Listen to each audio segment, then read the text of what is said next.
Последние успехи Хамас в Палестине и Талибана в Афганистане возвращают на повестку дня вопрос, который после разгрома ИГИЛ, казалось, временно утратил актуальность. Почему исламистские организации и исламистское движение играют все возрастающую роль в политике глобального Юга? Поражение США, нанесенное Талибаном, становится символом политической дряхлости увядающего гегемона. Все, что принесли на афганскую землю американцы, это хаос, страдания, наркотики и исламизация народа. И именно оккупация и насаждение марионеточного правительства являются главным фактором победы Талибана. Фактор победы исламизма. В западной российской литературе сложилась довольно примитивная концепция рассмотрения исламизма, которую можно свести к принципу «если звезды зажигают, значит, это кому-нибудь нужно». Находят политические силы, которые накачивают исламистов деньгами и оружием, и тем самым объясняют их успехи.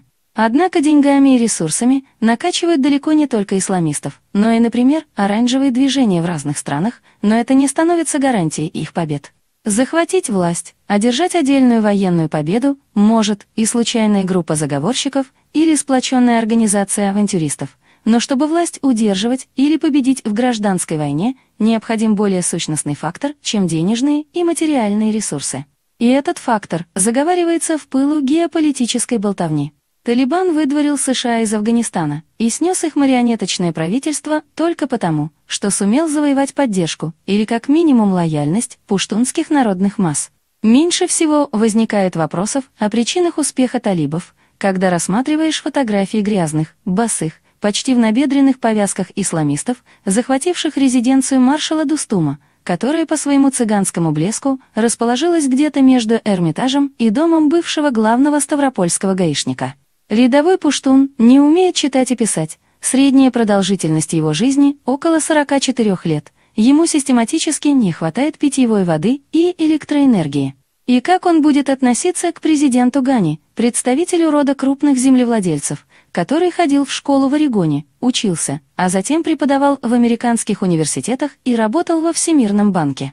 Сын Гани сбежал из Афганистана на частном самолете.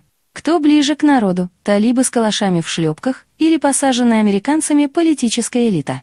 Для западного потребителя ТВ и интернет-продукции Талибан — это средневековые варвары и террористы, а для обычных пуштунов они простые ребята, которые хотят прогнать янки, сделать родину независимой.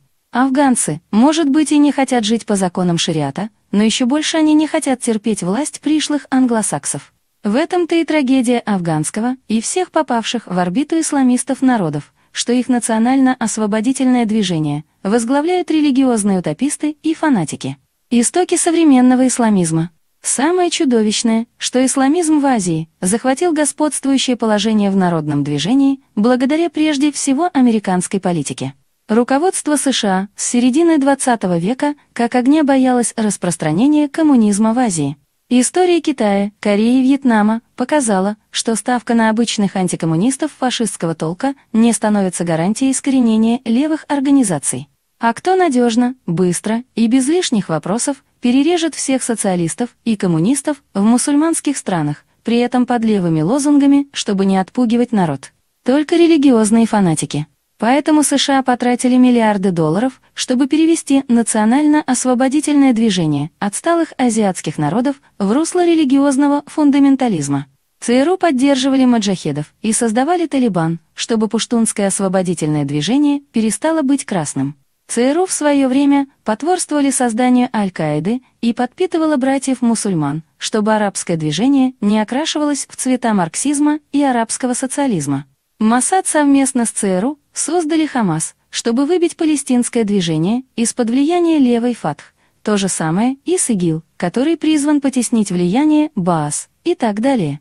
США понимали, что бороться с террористами, большинство которых числились студентами университета Дружбы народов имени Патриса Лумумбы, тяжело, поэтому пошли другим путем, наплодили своих, уже настоящих террористов, которые перебили всех прежних. Чем привлекают исламисты?